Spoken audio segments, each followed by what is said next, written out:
In 1987, Mel Brooks looked at the most untouchable franchise in Hollywood and decided it needed a good roasting.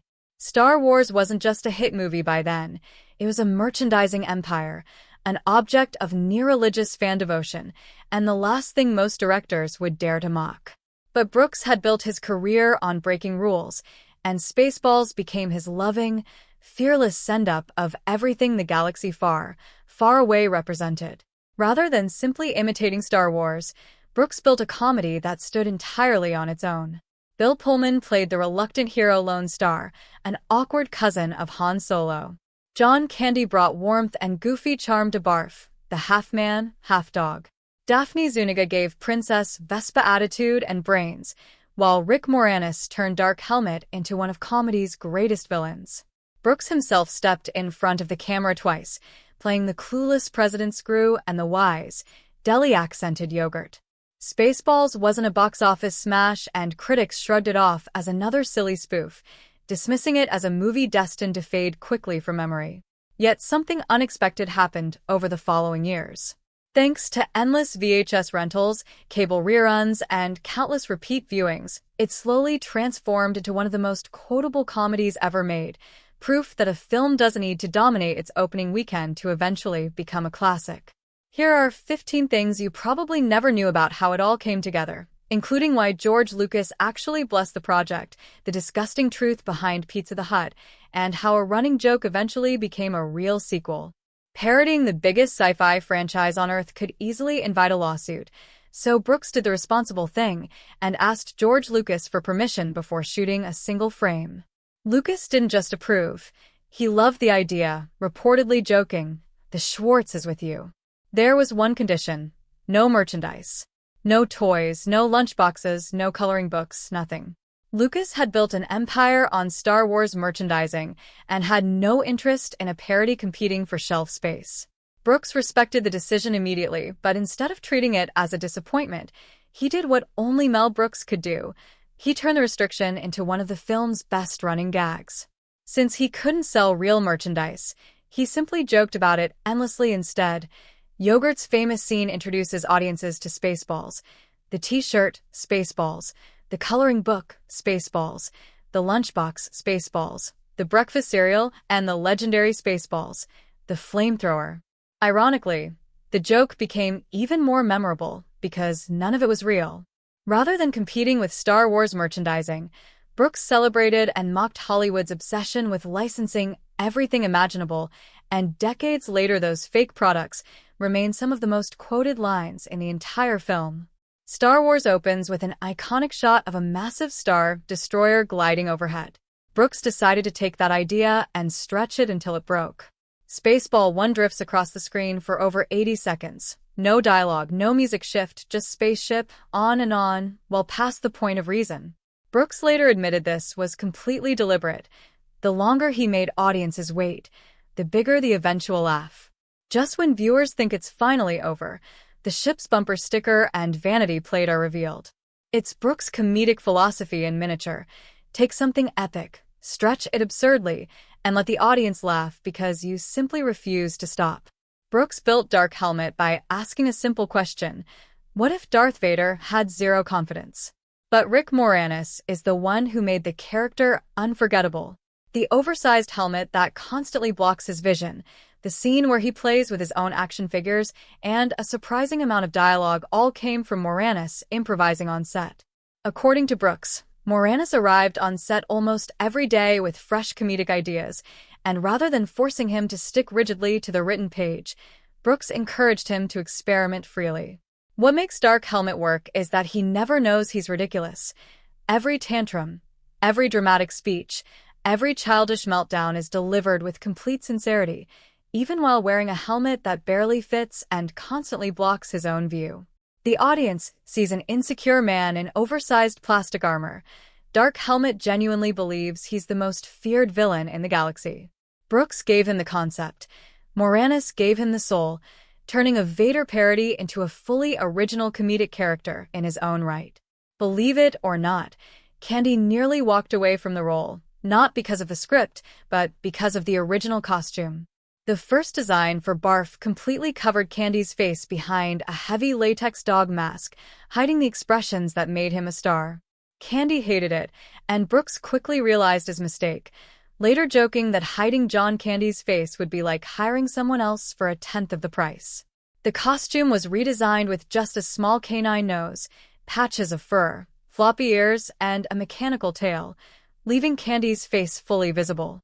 That change made the character work, giving audiences his expressive eyes and real chemistry with Bill Pullman.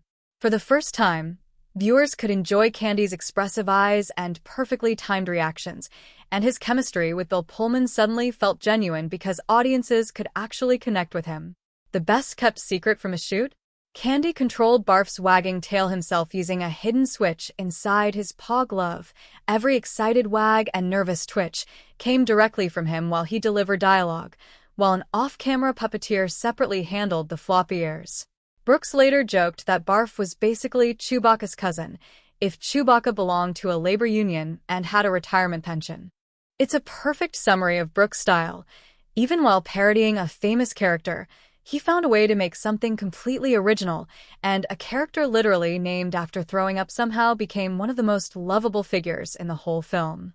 Long before Independence Day, Bill Pullman was a stage actor paying his bills as a carpenter, building wooden decks between auditions. When Brooks searched for someone to play Lone Star, he wasn't looking for a Harrison Ford impression.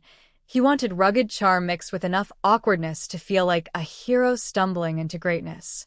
Tom Cruise and George Clooney both auditioned, but Brooks felt they carried themselves with too much polished confidence. Pullman had the right mix of calm delivery and everyman charm to anchor the chaos around him, Candy improvising wildly as Barf, Moranis chewing scenery as Dark Helmet. Pullman later admitted he felt intimidated working alongside comedy legends. Imagine being a relatively unknown actor suddenly surrounded by Mel Brooks, John Candy, and Rick Moranis, all masters of comic timing. Instead of being overwhelmed, though, he treated every day on set as a masterclass, carefully studying how Brooks structured jokes, how Candy timed his reactions, and how Moranis committed fully to every ridiculous scene. Those lessons stuck with him for the rest of his career, and he later credited Spaceballs with teaching him comedic timing that proved invaluable in many of his later roles. Sometimes success isn't about becoming the next Harrison Ford. Sometimes it's about becoming the first Bill Pullman. The chestburster scene from Alien terrified a generation, so naturally Brooks asked, what if it were a musical number instead? He convinced John Hurt, the original victim, to recreate the moment for Spaceballs' diner scene. Brooks initially told Hurt it was a tiny cameo. When Hurt arrived, he found an exact replica of the Alien dining set. Rather than being annoyed, he laughed.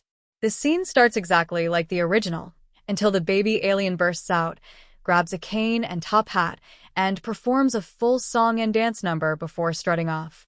Hurt reportedly called it the most fun I've ever had dying twice, proof that Brooks' parodies came from affection, not mockery.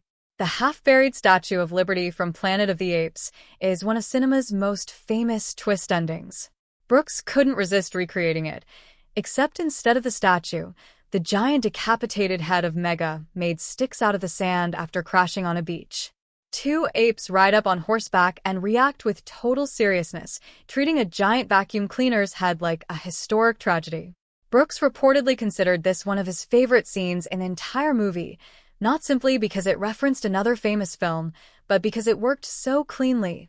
Everyone familiar with Planet of the Apes expected one kind of ending, and Brooks gave them something wonderfully absurd instead. Rather than uncovering humanity's greatest monument, these characters discover the remains of a giant space vacuum cleaner. Only Mel Brooks could turn one of cinema's most philosophical endings into a joke about a household appliance. Every good Star Wars parody needs its own C-3PO, and Matrix delivered, voiced by Joan Rivers and physically performed by mime and dancer Laureen Yarnell. The two never worked in the same room. Rivers recorded her sarcastic dialogue separately in a studio. Yarnell's gold costume, however, was rigid fiberglass that barely allowed movement. Sitting down was nearly impossible, and raising her arms took real effort because the armor simply refused to bend naturally. Ironically, that limitation actually improved the character.